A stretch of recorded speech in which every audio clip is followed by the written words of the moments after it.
নমস্কাৰ, মোৰ অন্য এটা ভিডিঅ'লৈ আপোনালোকক আজি স্বাগতম জনাইছোঁ।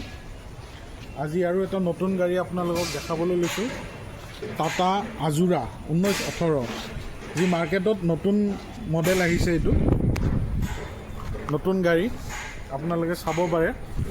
22 ফুট দীঘল, 22 ফুটীয়া গাড়ী, 13 টন পাছিং। এটা খুব সুন্দৰ, দেখিবলৈও ভাল। স্টেপনি লাগি আছে, স্টেপনিটো চাই লওক এবাৰ। ৰেডিয়েল টায়াৰ, মজবুত গাড়ী। টাটাৰ গাড়ী বুলি ক'বলৈ গ'লে টাটাৰ গাড়ীয়ে বেষ্ট হয়। আমাৰ নৰ্থ ইষ্টৰ কাৰণে পাহাৰত চলা যিটো গাড়ী আছে, টাটাৰ গাড়ী বুলি ক'লে বেষ্ট হয়।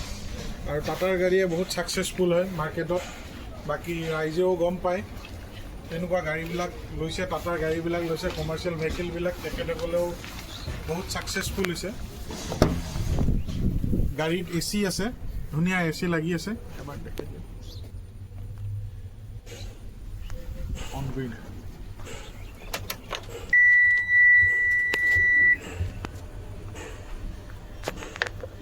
ইয়াতে গোটেইখিনি আপোনালোকে ডিছপ্লেত দেখা পাব। AC লাগি আছে গাড়ীত। চিট ধুনীয়া, চিট একদম।